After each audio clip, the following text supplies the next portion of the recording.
Selamat pagi. Assalamualaikum warahmatullahi wabarakatuh. Salam sejahtera untuk kita semua.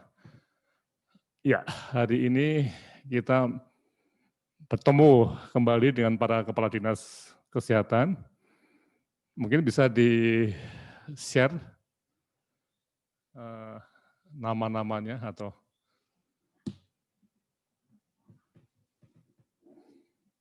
ya.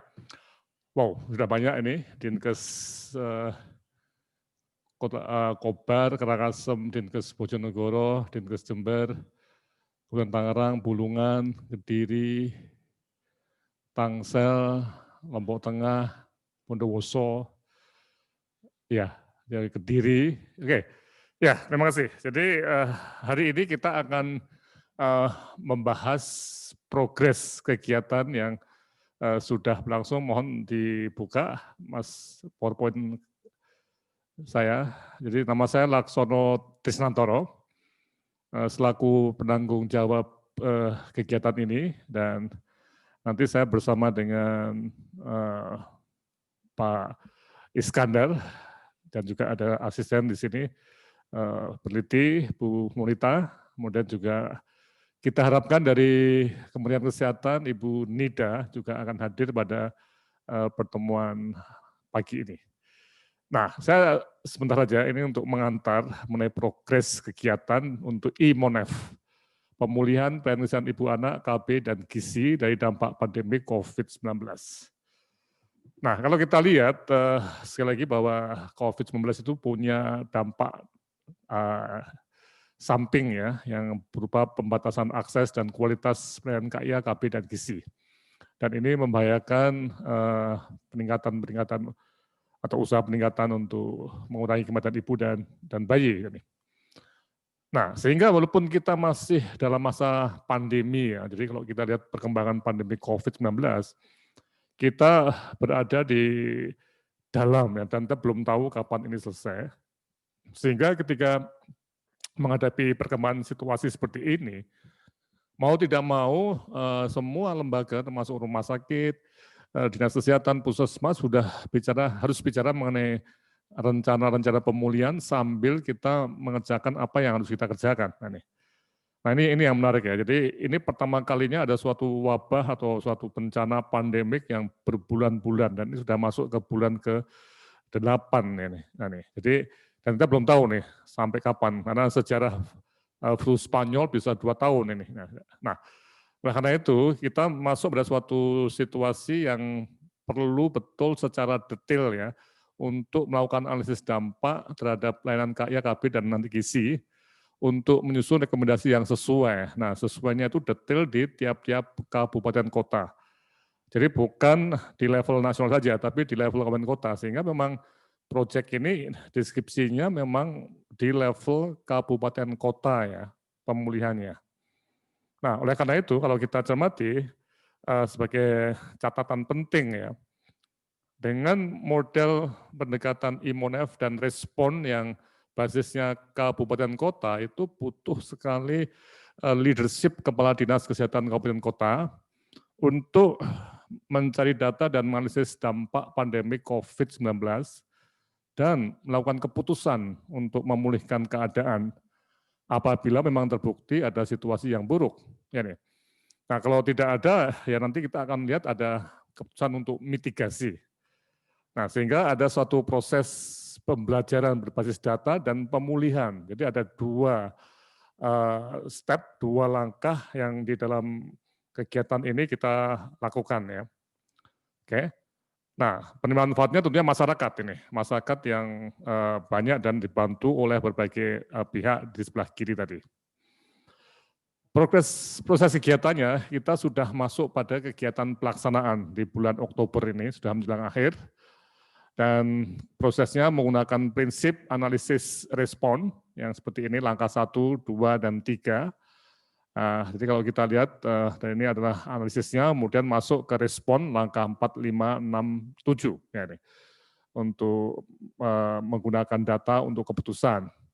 Nah, sehingga kalau kita lihat dalam kemajuan kegiatan ini, kita berada di langkah ketiga dan minggu depan kita harapkan dokumen analisis dampak itu sudah kelihatan ya di web ya, sudah ada nanti kita ada contohnya ya, sudah ada kabupaten kota yang menulisnya. Jadi analisis dampak pandemi COVID-19 terhadap program KIA dan KB itu akan kita lihat. Nah, kemudian akhir bulan Oktober ada analisis kebijakan, strategi-strategi yang tepat, kemudian dokumen-dokumen policy brief yang kita harapkan mungkin November sudah mulai ada aksi-aksi pemulihan, atau kalau sudah ada pun sejak mungkin bulan Juni-Juli yang lalu, tentunya akan diteruskan. Kemudian ada dokumen Monef oleh Dinkes Provinsi. Nah ini kemajuan kegiatan. Jadi kita berada di langkah ketiga untuk menghasilkan dokumen analisis dampak. Yang kalau kita lihat ini semua kabupaten kota sudah bisa diklik datanya seperti ini. Ya, data dari mana Kabupaten Bantul ini ya contohnya ya, ini sudah bisa dilihat. Jadi ini data rutin Komdat yang dikirim ke pusat sudah kita feedbackkan dan sudah mulai dibaca, dan nanti dokumennya itu akan masuk, nanti ada contohnya seperti ini. Nah, semua kabupaten kota itu akan memaparkan dokumennya. Nah, proses kegiatan ini sekali lagi membutuhkan leadership kepala dinas kesehatan. Nah, ini satu bahan yang sangat baik ya, atau satu kesempatan untuk meningkatkan leadership para kepala dinas. Sebagaimana tentara itu paling baik kalau memang ada perang sungguhan ya, untuk membuktikan leadership-nya ya. Nah, ini perang melawan pandemi COVID ini butuh leadership kepala dinas kesehatan, dan untuk ini akan difasilitasi oleh tenaga ahli dari Asosiasi Dinas Kesehatan. Dan pada kesempatan ini adalah akan disampaikan oleh Dr. Iskandar dari Adinkes yang sebagai pimpinan eksekutif Asosiasi Dinas Kesehatan. Untuk itu kami persilahkan Pak Iskandar untuk memaparkan pemikiran Adinkes mengenai apa yang seharusnya dikerjakan oleh Kepala Dinas Kesehatan selama nanti waktunya maksimum 12 menit sampai 15 menit ya. Nah, setelah itu kita akan diskusi, jadi kita akan banyak diskusinya dengan para kepala dinas. Silakan, terima kasih Pak Iskandar, monggo. Ya. Selamat pagi Pak Laksono, Prof. Laksono, dan teman-teman dari Dinas Kesehatan seluruh Indonesia yang hadir pada pagi hari ini. Pada kesempatan kali ini sesuai dengan tema yang disampaikan oleh Prof. Laksono, saya mewakili Badan Eksekutif Adinkes di pusat, saya Dr. Iskandar, mencoba untuk memberikan satu solusi atau pemikiran yang barangkali dapat membantu teman-teman sekalian, dan tentu saja ini masih dalam tahap awal sehingga nanti dikembangkan dalam bentuk yang lebih nyata. Mungkin saya akan tayangkan dulu film sedikit yang saya sudah buat, nanti mungkin secara detail saya jelaskan barangkali kalau ada waktu. Silakan Mbak, bisa ditayangkan film videonya.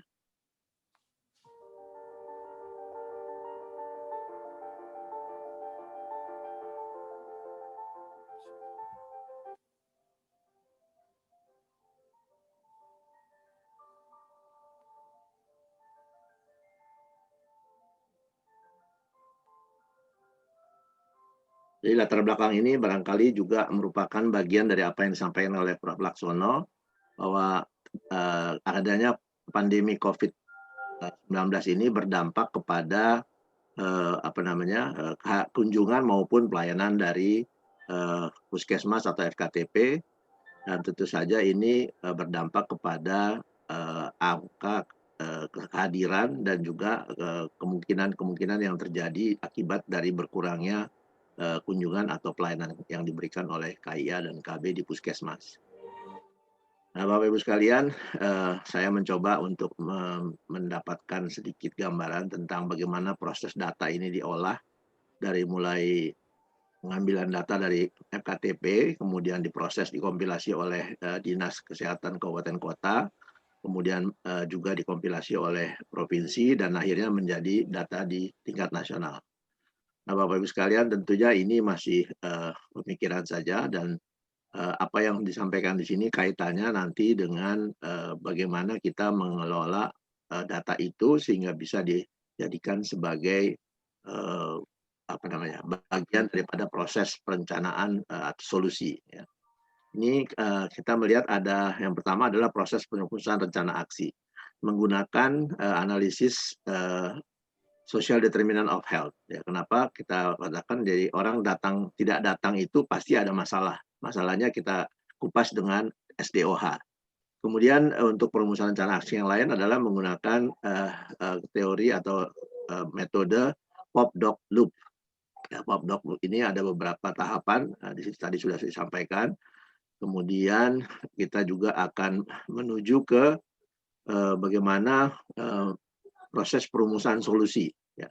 Nah, Bapak Ibu sekalian, ini adalah kondisi krisis. Jadi krisis ini juga ada pendekatan manajemen krisis yang harus dipahami juga oleh teman-teman di Dinas Kesehatan, di mana juga kita menggunakan pendekatan manajemen perubahan. Karena perubahan-perubahan ini berlangsung dengan cepat dan tidak pasti.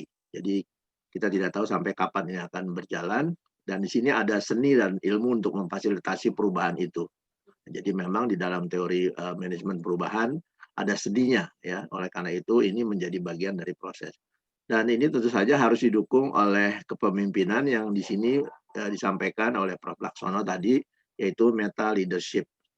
Nah, Bapak Ibu sekalian, dari konteks ini peran proses penentuan kebijakan atas solusi ini adalah melaporkan pimpinan daerah, kemudian memaparkan sektor terkait, membahas solusi dan kebijakan, serta mencapai keputusan untuk penetapan. Ini ada rekomendasi atas analisis rencana aksi, solusi, dan kebijakan yang kira-kira akan ditempuh oleh Dinas Kesehatan. Jadi ada flowchart-nya. Demikian juga atas untuk kabupaten kota, saya kira ini adalah bagian daripada proses istilahnya mapping daripada proses rekomendasi itu sendiri. Dan mungkin yang terakhir adalah bagaimana kita melihat proses ini pengaruh terhadap AKI dan AKB bisa dilihat dari skema ini. Dan tentu saja ini menjadi bagian daripada porsi daripada kepala dinas kesehatan atau pimpinan. Nah, oleh karena itu, Bapak Ibu sekalian, ini adalah kunci sukses daripada program ini tentunya adalah kepemimpinan dan kompetensi daripada kepala dinas kesehatan sendiri. Saya kira itu tayangannya, barangkali cepat ya, agak cepat juga. Ya. Jadi Bapak Ibu sekalian, memang kalau dilihat dari apa yang disampaikan tadi, kita mendapatkan kondisi bahwasannya dari mulai data yang diperoleh, kemudian statistik yang diperoleh, kita membutuhkan suatu pola pikir bagaimana hasil analisis ini menjadi sesuatu solusi, ya, menjadi satu solusi yang nantinya akan menjadi suatu action. Nah, actionnya ini yang tentunya tidak hanya dilakukan oleh Dinas Kesehatan, karena di dalam teori meta leadership tadi ada yang disebut connectivity atau bekerja sama dengan pihak lain, baik itu ke atas dengan pimpinan daerah maupun dengan sesama atau selevel, misalnya pada SKPD atau OPD terkait. Nah, oleh karena itu ini menjadi solusi. Bapak Ibu sekalian, tentu saja ini masukan dari kami bahwasanya dalam kondisi ketidakpastian dan juga krisis sekarang ini harus dibutuhkan suatu kreativitas dan juga inovasi dan juga manajemen perubahan. Jadi mindset-nya harus berubah karena ini adalah sesuatu kondisi yang bisa berubah kapan saja dan sekarang ini eranya sudah seperti itu. Nah, perubahan ini sebenarnya juga ditentukan oleh teknologi. Ya, sekarang ini dengan adanya teknologi informasi yang sedemikian pesat, kita nampaknya harus bisa mengakali atau menyiasati kondisi-kondisi ini dengan menggunakan kecanggihan atau metode yang didapat melalui teknologi informasi. Nah, Bapak Ibu sekalian, tentu saja di sini juga ada keterkaitan daripada kompetensi kepala dinas. Nah, kepala dinas bervariasinya kepala dinas di dalam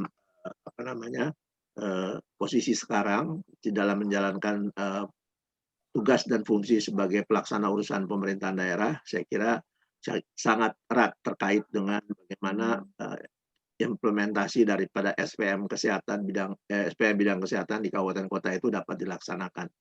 Dan tentu saja ini menjadi salah satu misi kita juga, bahwasanya SPM kesehatan yang terkait dengan COVID ini nampaknya perlu mendapat perhatian, di mana setiap daerah berbeda-beda, bervariasi, bahkan mungkin daerah sekarang yang satu masih hijau, besok sudah merah, besok berubah lagi jadi hitam, atau berubah lagi jadi merah lagi, atau kembali lagi ke jadi hijau. Jadi ini perubahan ini sama sekali tidak pasti, dan kita tentu harus pahami juga bahwa uncertainty atau ketidakpastian dan juga perubahan-perubahan ini harus memiliki pola pikir bagaimana kita mengatasi dalam bentuk krisis. Oleh karena itu, Bapak Ibu sekalian, saya kira masukan kami atau usulan kami tentang adanya meta leadership, di mana seorang kepala dinas harus memiliki kepemimpinan yang mengacu pada metode mental leadership, juga menggunakan pendekatan kompetensi manajerial untuk manajemen perubahan dan manajemen krisis. Jadi ini saya kira menjadi salah satu misi kita dalam konteks menghadapi pandemi COVID-19. Karena ini tidak tahu kapan akan berakhir, dan bagaimana berakhirnya, dan bagaimana setiap daerah menyikapinya, bagaimana konteks daerah satu dengan daerah lain, bagaimana misalnya di dalam satu provinsi, kabupaten satu dengan kabupaten lain. Karena ini terjadi berdampak kepada kunjungan kepada pelayanan kesehatan, baik di FKTP maupun di FKTL. Jadi Bapak Ibu sekalian, pola pikir ini menjadi salah satu, mungkin bukan baru, tapi sesuatu yang memang menjadi pemahaman yang sebaiknya dimiliki oleh kepala dinas, karena analisisnya akan jauh lebih komprehensif, ya, sehingga pemikiran mapping persoalan, kemudian manajemen perubahan, kemudian seni dan ilmu dari perubahan itu sendiri, serta adanya menggunakan teori tentang manajemen krisis menjadi penting. Artinya ketika kita dari membaca data, membaca informasi, bisa mengubah itu menjadi suatu solusi yang real, ya, masuk ke dalam bagian daripada kebijakan setempat maupun kebijakan di provinsi dan nasional. Tentu saja ini nanti ujung-ujungnya adalah bagaimana kita membuat satu rencana aksi daerah dan juga kepada usulan di dalam APBD. Disinilah pentingnya konektivitas dan mengkomunikasikan apa yang sudah kita buat sebagai analisis dan juga rencana aksi sebagai sesuatu yang bisa dipaparkan kepada pihak-pihak terkait di masing-masing daerah. Saya kira itu dulu barangkali yang dapat saya sampaikan pada kesempatan ini, Prof. Laksono. Ya. Terima kasih Pak Iskandar. Ya. Saya mencoba untuk merangkumnya. Memang leadership ini selalu terkait dengan analisis data dan juga mendeteksi perubahan-perubahan, ya, masuk teknologi IT ini. Kemudian juga mengembangkan apa yang disebut sebagai keputusan-keputusan, ya, action, ya. Jadi tidak hanya diam saja. Nah, ini yang menarik dari Pak Iskandar. Oke.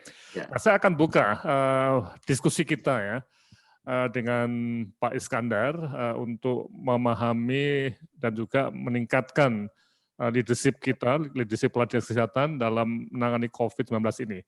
Dan menarik untuk kepala dinas kesehatan, nih, saya sudah 30 tahun menjadi semacam peneliti konsultan manajemen. Itu jarang sekali ada training leadership untuk kepala dinas kesehatan. Tapi kalau untuk direktur rumah sakit, sering sekali.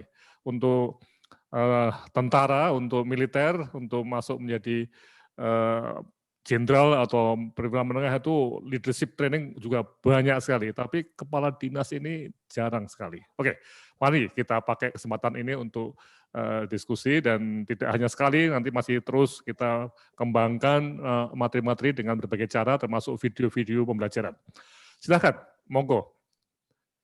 Ada yang mau komentar? Silakan pakai chat atau mengangkat tangan, ya. Silakan. Bagi kepala dinas, monggo. Atau mungkin kami tanya juga bisa nanti, ya. Silakan. Belum panas nih? Monggo, kita tunggu nih. Oh ya, kalau bisa itu nama-namanya dicantumkan ya, jangan hanya Kadinkes gitu ya. Ya, coba sekarang saya akan tanya pada Bapak atau Ibu Kencana nih dari Cirebon nih. Ya, silahkan. Tolong ya, bisa dirubah semua ya namanya itu, supaya ada nama dan Kadinkes di mana ya. Supaya, ya mohon Mbak Leni untuk diingatkan di chat supaya mudah ya. Dan menulisnya itu nama ya, dan jabatan sebagai Kepala Dinas Kesehatan. Monggo, Pak atau Ibu Kencana nih, Dinkes Kota Cilegon, Cilegon. Belum? Masih di unmute. Atau Pak Imron sudah nih, Pak Imron. Monggo, Pak Imron dari Dinkes mana Pak Imron? Bondowoso, Dr. Monggo Pak Imron. Silahkan. Ya, terima kasih atas kesempatannya. Jelas nggak, Dokter? Jelas sekali. Oh iya. Terima kasih. Assalamualaikum warahmatullahi wabarakatuh. Waalaikumsalam warahmatullahi wabarakatuh. Selamat pagi buat kita semua. Pak Iskandar, mohon izin karena ini dari Adinkes nggih Pak Iskandar ya tadi nggih. Ya, saya di anggota Badan Eksekutif ya. Iya, Ya bareng-bareng Pak Krisna. Iya. Ya, Adinkes ini sebetulnya paling aktif ini kalau mengadakan webinar dan segala macam. Kebetulan saya juga di mana jadi pengurus di Surabaya, di Jawa Timur juga Adinkes bersama Pak Teguh, Dr. Teguh, ya. Pak Iskandar. Ya. Oke, terima kasih. Memang persoalannya begini terkait dengan kapasitas kita sebagai Kepala Dinas Kesehatan di dalam masa pandemi ini, terutama dalam konteks untuk apakah itu membuat kebijakan terkait dengan program kegiatan kesehatan ibu dan anak, terutama di bidang penanggulangan atau penurunan angka IAKD ini secara khusus. Terus terang sampai saat ini kita itu masih belum punya semacam frame yang lebih fokus karena di dalam konteks perencanaan pun atau pembiayaan terkadang kita berhadapan dengan situasi di mana ketidakberdayaan karena kondisi anggaran yang ada di kabupaten dan kota kita masing-masing.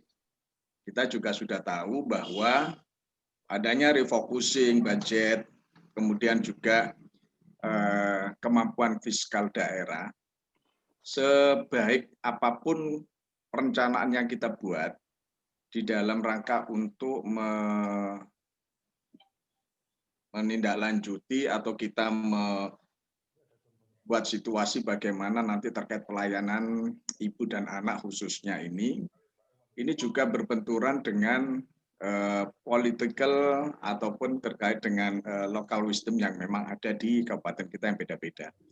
Terkait dengan ini, saya mohon juga nanti arahan dari Pak Iskandar ataupun nanti juga ada masukan dari teman-teman kepala dinas kabupaten kota yang lain, mungkin punya pengalaman, mungkin juga punya situasi yang hampir sama dengan kondisi saya di Bondowoso, karena sampai sekarang pun saya masih ibaratnya melaksanakan ini program ataupun kegiatan, bahkan perencanaan untuk 2021 pun kita ini masih belum tahu sampai kapan pandemi ini akan berakhir, sehingga anggaran atau apapun yang terkait dengan 2021 itu pun juga masih normatif.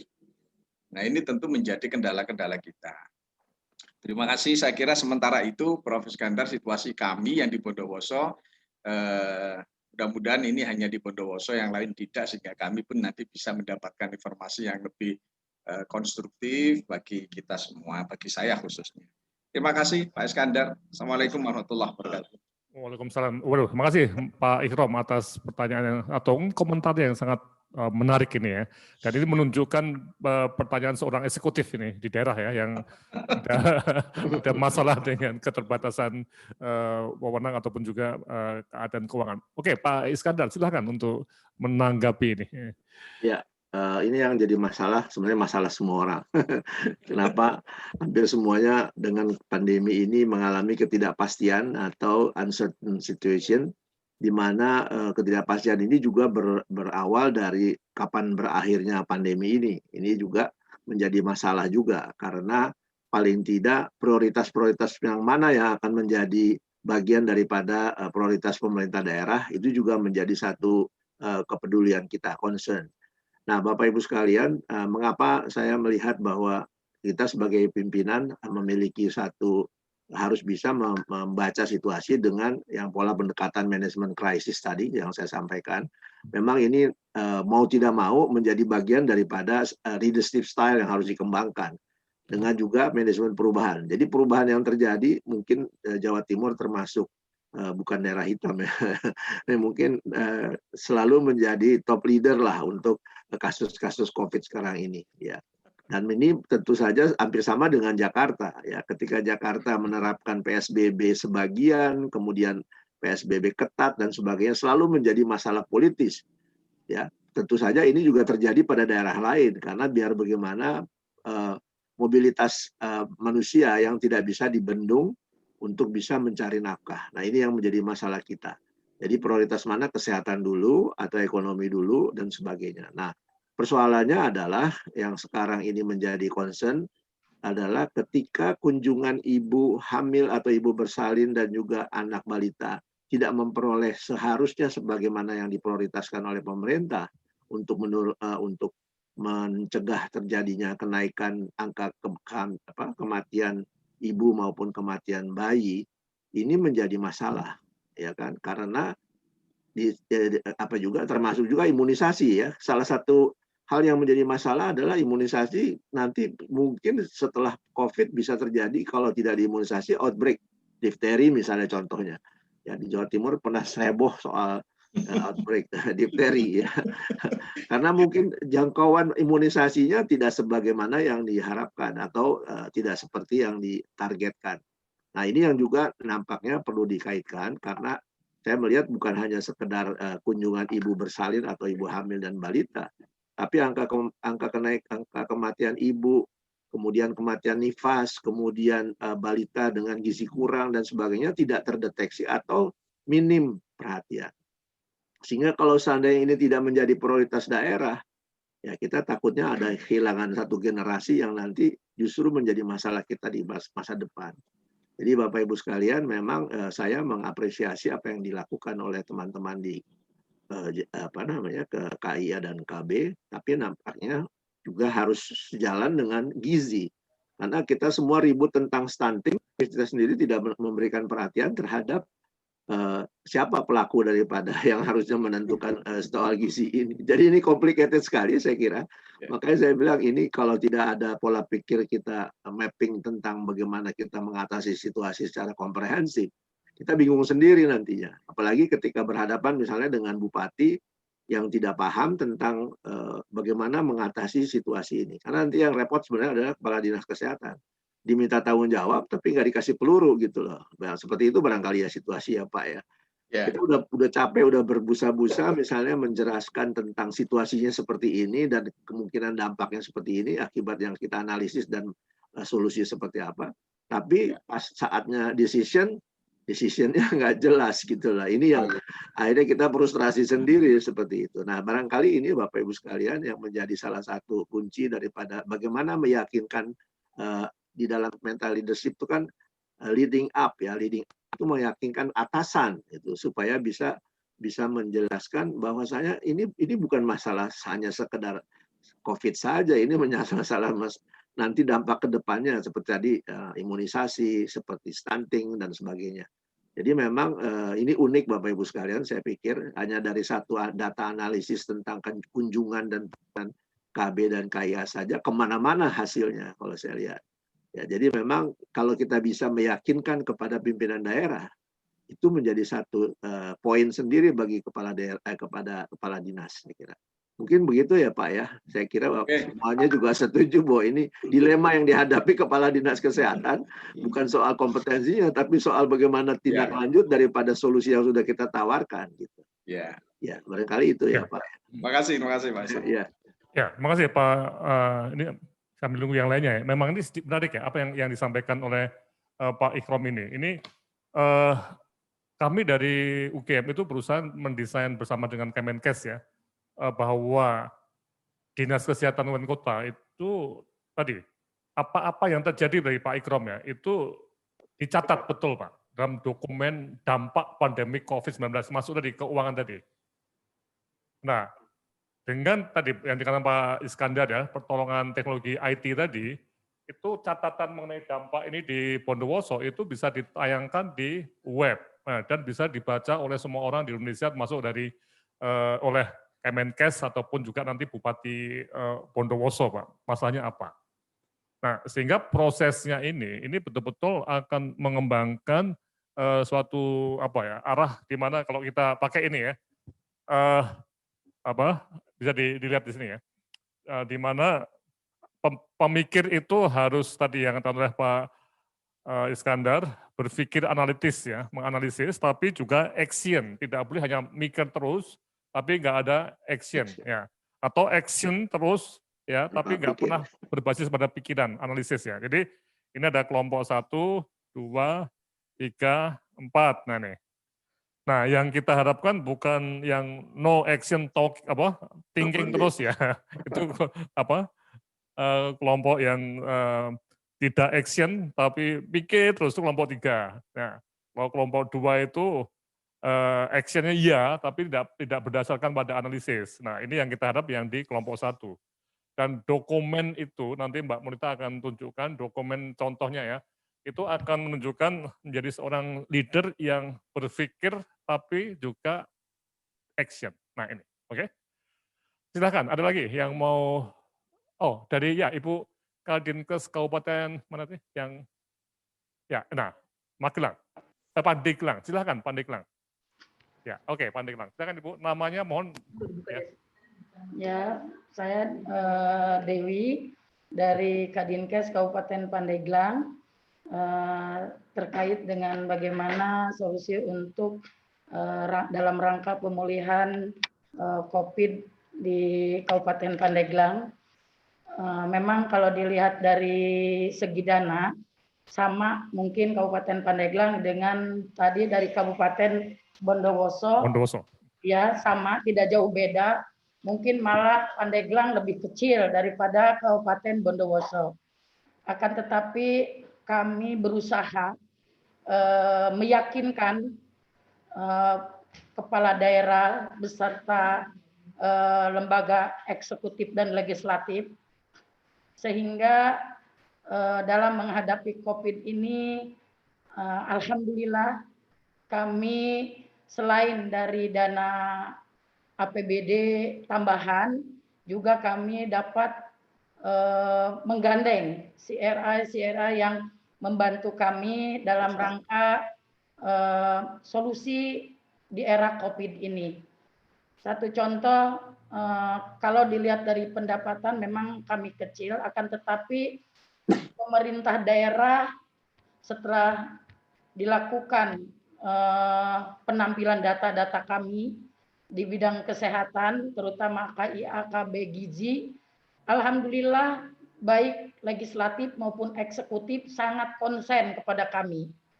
Contohnya, dari pusat kami mendapatkan dana jam persal berapa miliar?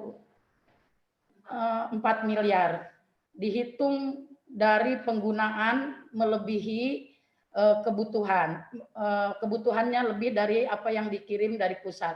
Alhamdulillah kami dengan menyodorkan data yang akurat sehingga kepala daerah dan lembaga eksekutif dan legislatif itu memberikan support dan dukungan sehingga kami mendapatkan dana tambahan yang cukup luar biasa besar bagi kami sehingga sampai setiap tahun sampai pada bulan Desember sampai Januari tahun berikutnya untuk pertolongan persalinan kami aman. Yang kedua dari program gizi, setelah kami sodorkan data gizi, yaitu mengenai gizi buruk dan stunting, pemerintah daerah dan legislatif sangat konsen sekali dengan memerintahkan dana anggaran desa yang tersebar di 339 desa untuk bergerak menurunkan angka gizi buruk dan stunting. Bahkan kami di dalam kebetulan Kabupaten Pandeglang menjadi pilot project-nya penurunan percepatan stunting, yaitu kami merasa terbantu di level bawah, yaitu dengan adanya dana 10% untuk penanganan stunting ataupun gizi buruk. Walaupun penurunannya yang namanya gizi buruk tidak secepat apa yang diharapkan. Memang prosesnya akan tetapi penurunannya cukup lumayan. Dan memang dana dari pusat mengenai dana BOK baik kami betul-betul kami optimalkan sehingga sampai saat ini kegiatan dalam rangka meningkatkan pencakupan ya kami menggunakan dana tersebut dan alhamdulillah tenaga-tenaga kami di lapangan di FKTP di era COVID ini mereka betul-betul sangat konsen untuk kualitas ke arah pelayanan karena di era COVID ini semua pada takut untuk kontak dengan sasaran. Nah, kami kemarin karena mengingat klasternya klaster perkantoran sehingga kemarin dengan serentak kami swab perkantoran. Selesai swab perkantoran, solusi kami akan melakukan swab kepada jajaran masyarakat.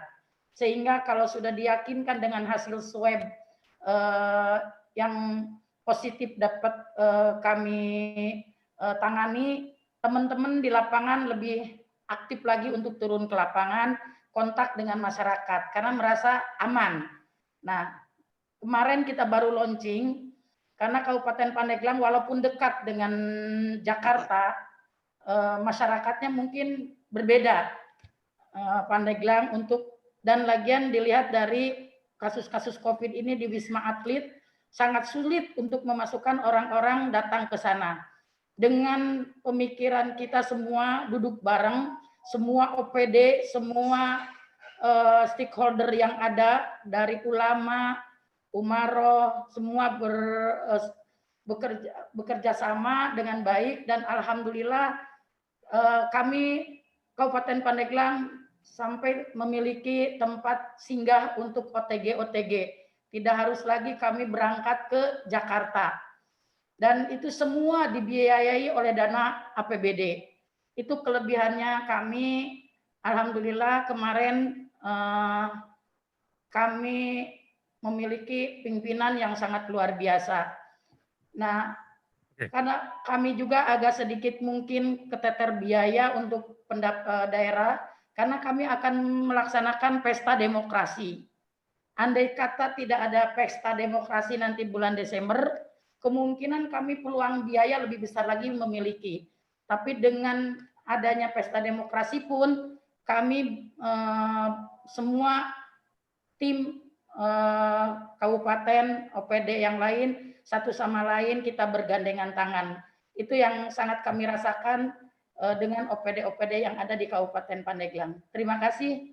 Assalamualaikum warahmatullahi wabarakatuh.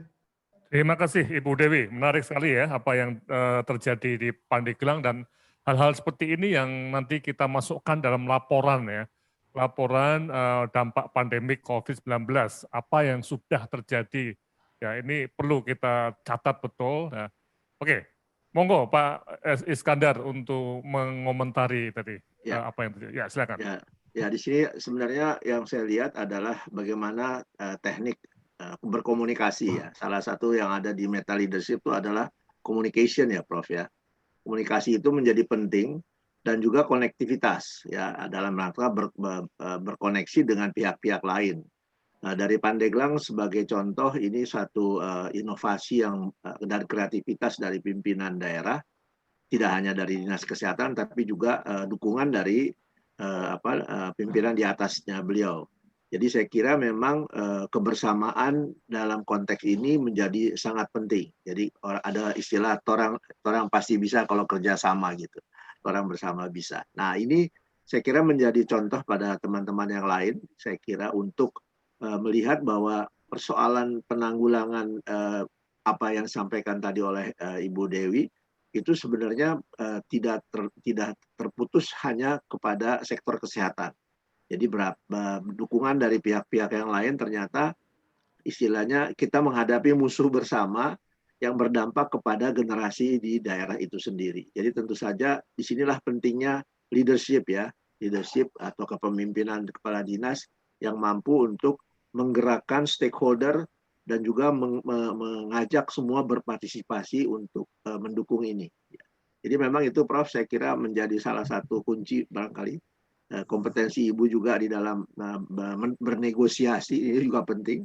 Memaparkan data menjadi sesuatu yang bisa berbunyi sebagai satu kebijakan, itu juga satu istilahnya satu seni ya Prof ya. Jadi satu seni yang kita hadapi bersama dengan seluruh staf dinas kesehatan, bagaimana menggolkan kita punya rencana solusi menjadi kenyataan.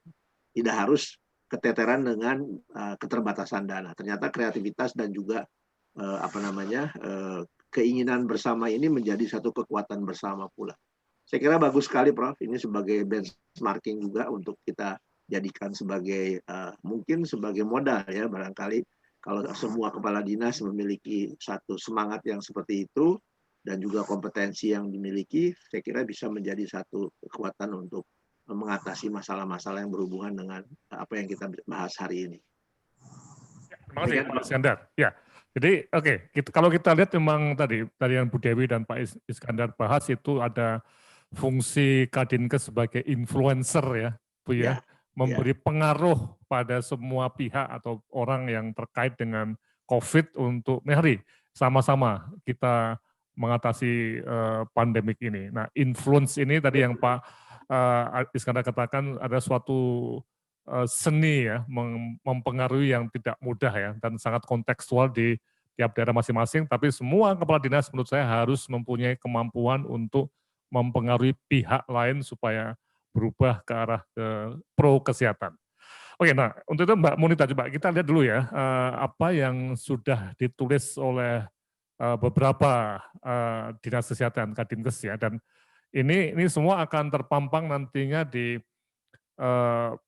istilahnya di web. Nah ini, jadi pada kesempatan ini saya ingin menekankan bahwa minggu depan itu kita harapkan pada akhir minggu depan dokumen analisis dampak pandemi COVID-19 ini sudah ada di draftnya ada di kami ya di Google Drive ya. Yang ini tentunya ditandatangani oleh kepala dinas kesehatan, jadi bukan kepala bidang Kesmas atau KIA ya. Jadi masuk kata pengantar ini on behalf dari dinas kesehatan. Nah, dan ini tadi menunjukkan bahwa kepala dinas kesehatan tadi seperti Bu Dewi katakan ya, itu memang mempunyai data yang bisa dianalisis dan data itu dipakai analisisnya ya untuk keputusan. Nah ini. Nah, tapi di dokumen itu masih pada dampak. Oke. Jadi ini kata pengantar. Nah, tim penyusun ini tentunya atas nama Kadinkes ya, karena ditayangkan di web nantinya setelah matang ya, itu ya tidak bisa tanpa tanda tangan kepala dinas kesehatan. Cuman waktunya sangat cepat karena pusat pun dalam rangka Monef untuk dana BOK dan DAK itu ingin betul melihat bagaimana pengaruh pandemi COVID di 120 kabupaten kota lokus ini ya. Nah, ini pendahuluan dan sebagainya, daftar isinya belum ada ya? Ya, jadi daftar isi lagi bisa kita lihat, ada, itu singkat aja ya, karena waktunya. Ini pendahuluan, tadi seperti yang katakan Bu Dewi ya, juga Pak Ikrom ya, itu bagaimana masalah keuangan juga ada di sini, coba terus, kita singkat aja.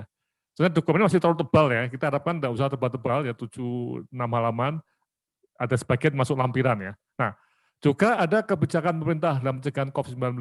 Nah, apakah ada SK Bupati atau himbauan Bupati atau Dinkes juga punya aturan. Nah, ini semua masuk ke dalam catatan ini.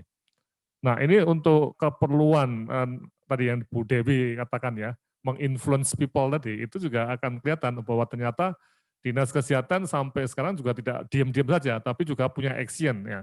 Cuman actionnya itu tadi nanti akan kita bahas cukup signifikan atau tidak. Atau, nah ini ada pengaruh anggaran. Jadi datanya itu kurang, dananya itu kurang. Nah, hal-hal seperti inilah yang perlu kita tuliskan ya terus ya. Di samping nanti ada data yang sifatnya kuantitatif ya.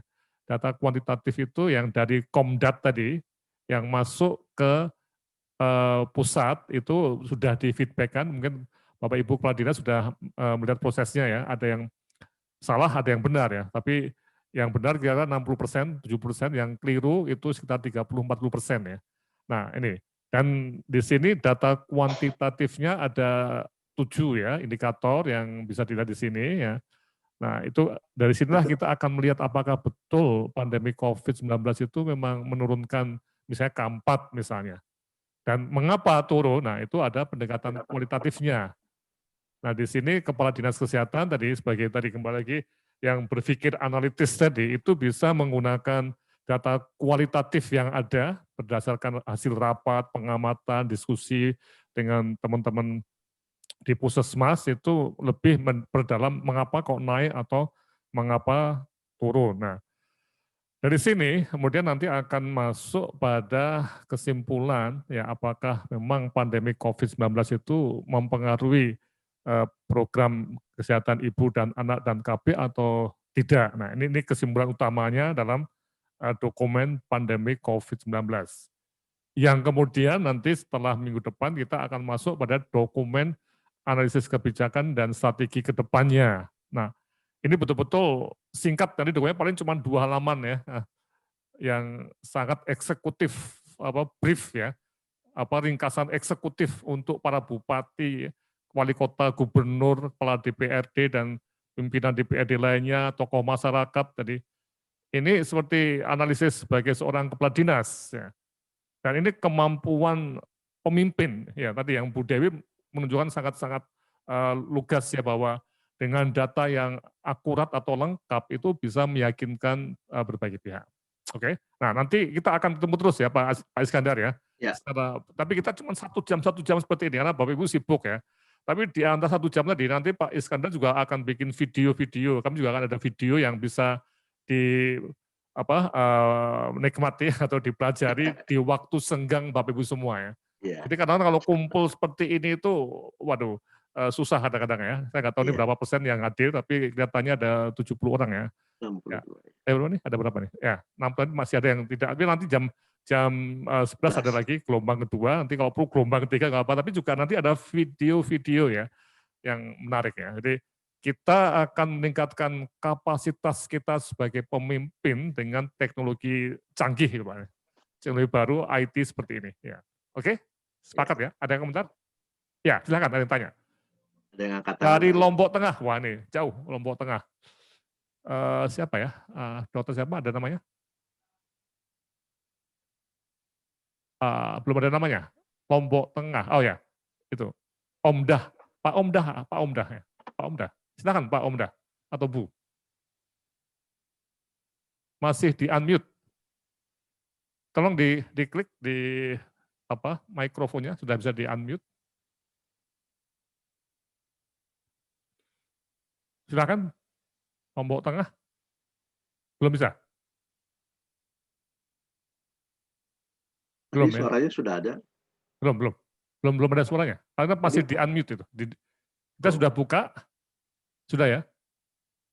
Tolong dari Kadinkes Lombok Tengah untuk mengklik unmute tanda mikrofon di sebelah kiri bawah. Belum. Oke, belum bisa ya. Oke. Ya, jadi ini siapa? Silakan. Mungkin ada yang komentar lagi silakan tentang proses yang nanti akan menarik dan menantang ya ini, Pak. Ada komentar? Pak Imam, Dr. Gigi? Ada komentar? Silakan.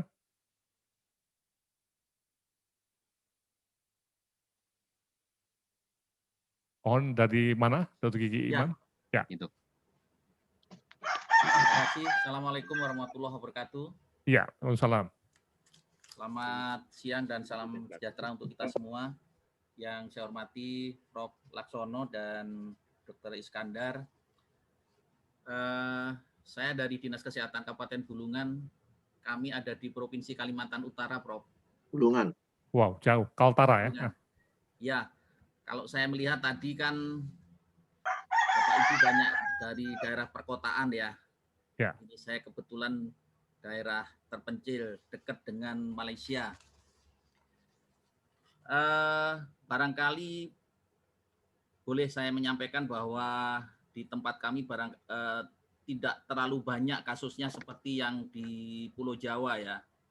Sampai kemarin kita total jumlah kasus COVID-19 itu ada 197.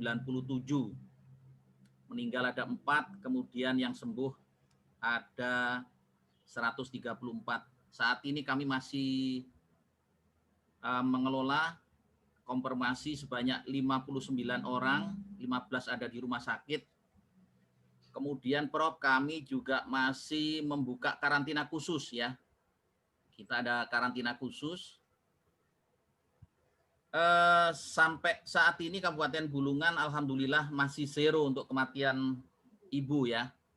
Kemudian untuk anak kita bayi ada 24. Kalau dibanding dengan tahun lalu ada kematian bayi sebanyak 37. Kita ada penurunan.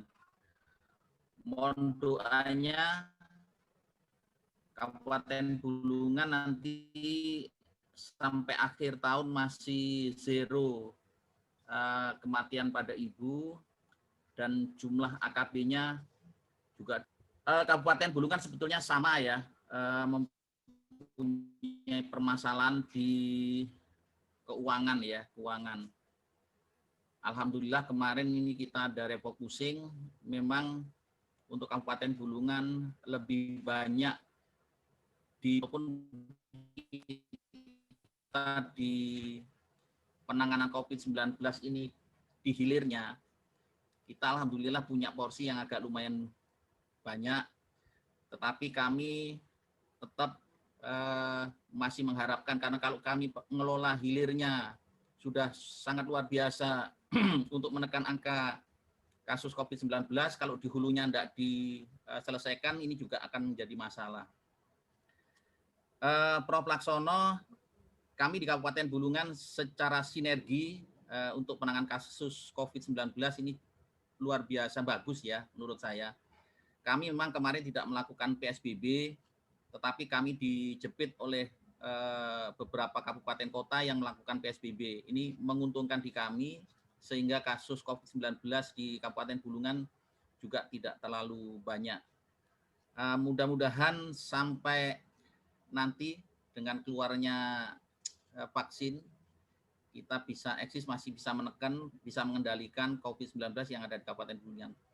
Barangkali itu yang bisa saya sampaikan dari perbatasan Kalimantan, antara Kalimantan dan Malaysia. Ya. Terima kasih Prof. Assalamualaikum warahmatullahi wabarakatuh. Terima kasih Pak. Ya, jadi Pak Imam menarik ya, dari jauh, dari perbatasan, memang belum banyak ya, tapi jangan banyak deh. Insya Allah ya Pak ya, jangan tambah lagi. Tapi tentunya nanti ada mitigasi-mitigasinya ya Pak untuk kedepannya, mencegah terjadinya wabah lebih parah lagi. Dari Lombok Tengah tadi sudah ada, Mbak. Lombok Tengah, Pak Omdah atau Bu? Silakan. Ya, jadi yang kasus di Bulungan ini memang menarik ya. Nanti kita juga akan dalam situasi yang tidak begitu parah ya pengaruhnya. Nanti bagaimana mitigasi kedepannya. Ya, silakan. Bu atau Pak Omdah? Ya, Assalamualaikum warahmatullahi wabarakatuh. Oh, Bapak ya. Waalaikumsalam ya. Ya, sorry.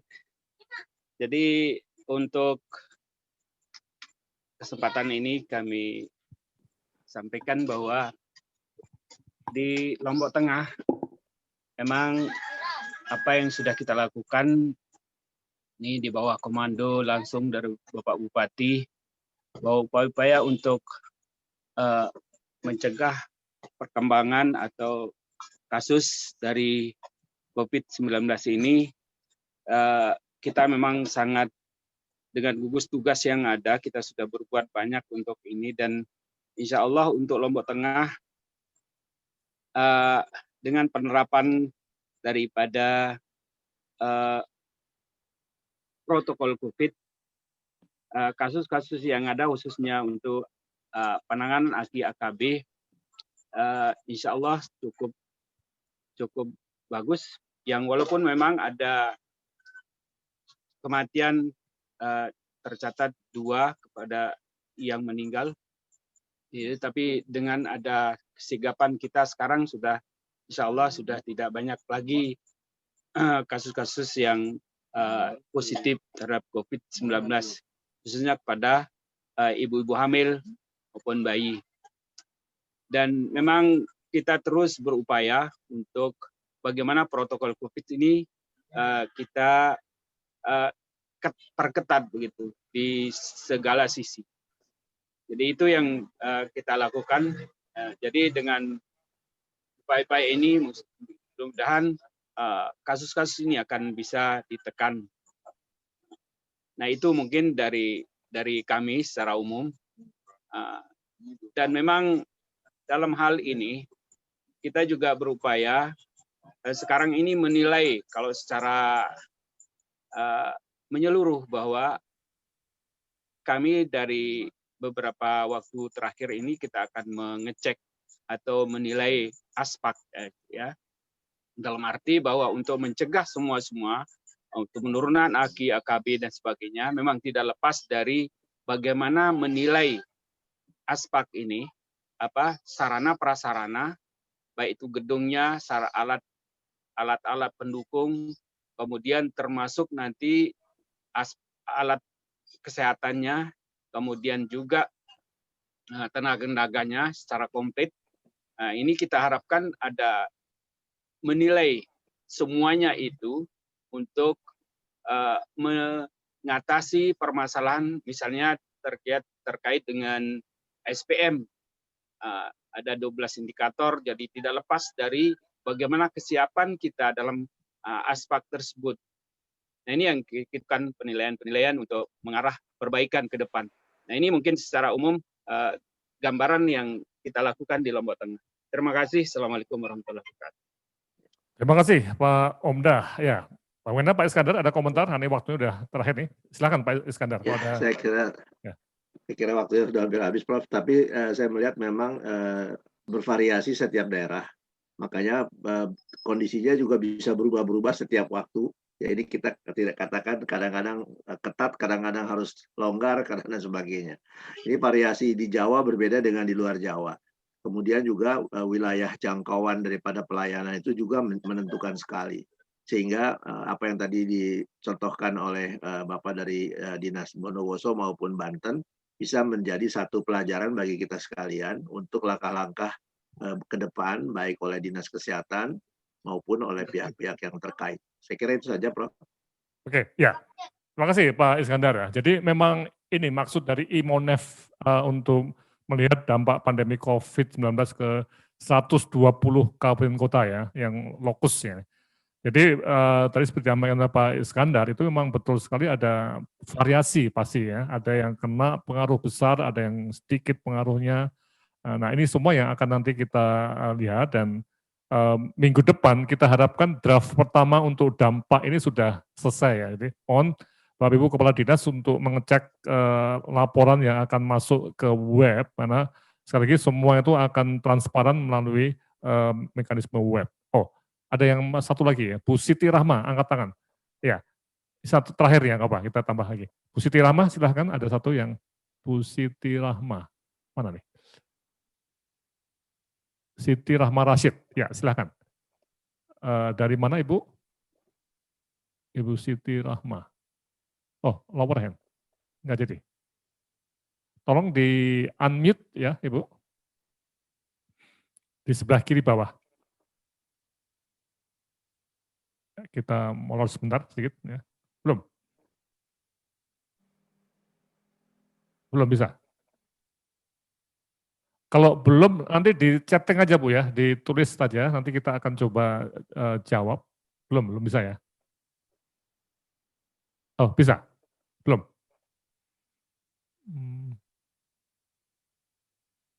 Oke, kalau belum bisa, kita akan teruskan dulu untuk penutupan ya. Dan Bu Siti kita kalau enggak nanti kita masuk ke chatting atau bisa telepon ke kami untuk apa yang akan ditanyakan ya. Oke, nah sekali lagi bahwa proses kegiatan ini sudah masuk pada hal yang real ya, yang kelihatan yaitu laporan dampak pandemi COVID-19 terhadap program KIA KB dan nanti juga ada gizi ya, akan menyusul tapi bukan di sini laporannya, yang akan ditulis dan masuk ke dashboard pulih COVID yang untuk Kesmas. Oleh karena itu mohon para kepala dinas dan juga nanti akan dibantu pihak perguruan tinggi untuk menuliskan secara singkat aja, jangan panjang-panjang, ya paling 7-6 halaman ya, bisa ada referensi atau lampirannya. Dan setelah itu minggu depannya lagi kita akan membahas mengenai analisis kebijakan dan strategi ke depannya ya. Bagaimana yang terbaik untuk Kabupaten Bapak Ibu semua. Oke. Dan nantinya harapannya November kalau ada kegiatan pemulihan, mohon segera dilakukan kegiatan pemulihan dan nanti akan dimonitor oleh Kepala Dinas Kesehatan Provinsi. Oke, saya kira ini yang bisa kami sampaikan dan terima kasih atas kehadiran Bapak Ibu semua di dalam pertemuan pertama dan terima kasih juga pada Pak Iskandar dari Adinkes yang sudah menjadi narasumber dan nanti akan video-video juga akan dikirimkan oleh Pak Iskandar untuk kita semua. Sekian dan terima kasih. Wassalamualaikum warahmatullahi wabarakatuh. Waalaikumsalam.